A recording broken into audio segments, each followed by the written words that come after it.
तो hello students, कैसे हैं आप सभी। आई होप आप सब बढ़िया होंगे और अच्छा कर रहे होंगे, अपने एग्ज़ाम्स की तैयारी ढंग से खोल रहे होंगे। तो मैंने आपके लिए कुछ यहाँ पे स्लाइड्स बनाई है। कुछ मैंने इन्फॉर्मेशन इकट्ठा की है। इन्फॉर्मेशन क्या, सिंपल चीज़ें हैं। मैं आपको बताऊंगा कैसे आप अपने एग्ज़ाम्स में 100% स्कोर कर सकते हैं अपने सारे एग्ज़ाम में, चाहे Hindi, physics, chemistry, English, mathematics, biology, किसी में भी आप कैसे करके। कुछ टिप्स मैं आपको बता रहा हूँ उत्तराखंड बोर्ड के लिए, खासकर ये रहेगा कि कैसे करके आप अपने 100% एग्ज़ाम्स में ला सकते हैं। तो चलो आगे बढ़ते हैं। ठीक है, यहाँ पर मैंने कुछ स्लाइड्स बनाई है, देखो। ये वही लिखा है, कुछ टिप्स रहेगी हमारे पास कि कैसे करके आप उत्तराखंड बोर्ड से उसमें स्कोर अच्छा कर सकते हैं।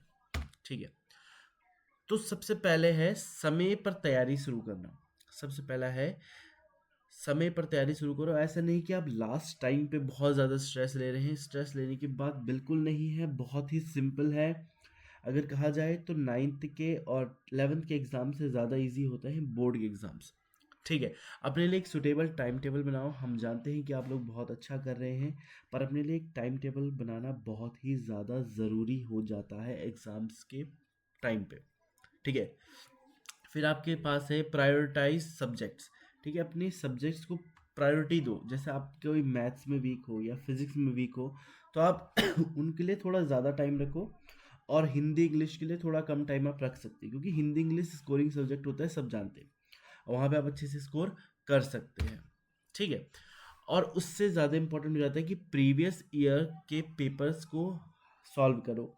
ठीक है, सबसे पहले क्वेश्चंस को समझो कि किस टाइप के, जैसे फिजिक्स में अराउंड 14 चैप्टर है। ठीक है, तो 14 चैप्टर की बात करें तो 14 चैप्टर में ऐसा तो नहीं है आपको सारी चीज़ें पढ़नी है। उनमें से कुछ स्पेसिफिक चीज़ें होंगी कि जो प्रीवियस ईयर में आई होंगी।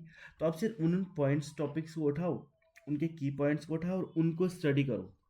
आपको पूरा पढ़ने की ज़रूरत नहीं है। ठीक है, इंपॉर्टेंट क्वेश्चंस को आइडेंटिफाई करो कि इस चैप्टर से कौन से इंपॉर्टेंट क्वेश्चंस हो सकते हैं। आप मुझे भी कमेंट्स कर सकते हैं और पूछ सकते हैं कि इनमें से क्या पढ़ना है। मैं आपकी सारी हेल्प करूंगा फिजिक्स से रिलेटेड। ठीक है, मॉक टेस्ट आप दे सकते हैं। मॉक टेस्ट देने की ज़रूरत है, वैसे फिजिक्स एग्जाम्स के लिए मॉक टेस्ट देने की ज़रूरत है। मैंने वीडियो बनाई है, आप वहाँ पे जाके मॉक टेस्ट दीजिए। 25 नंबर का टेस्ट बनाया गया है। चलो आगे बढ़ते हैं।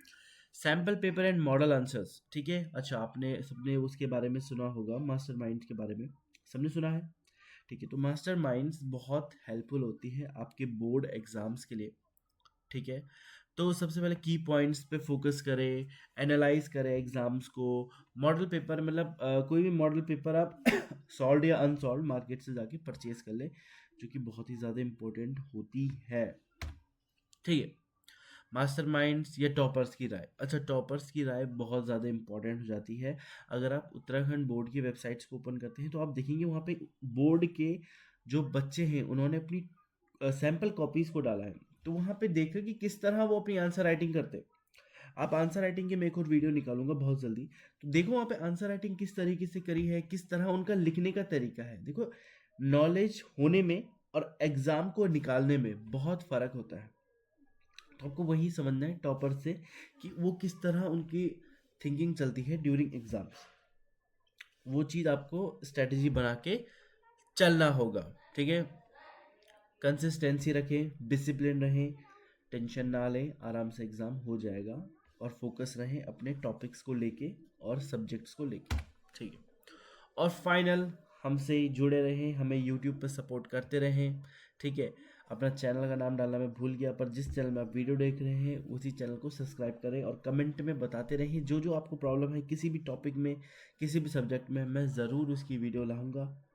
तो थैंक यू सो मच। नई नई स्ट्रैटेजीज़ को बनाए हैं, नए नए रिसोर्सेज को जोड़ते रहें। यूट्यूब पर डिफरेंट टाइप के चैनल्स हैं, उनको देखते रहें। तो thank you so much, subscribe.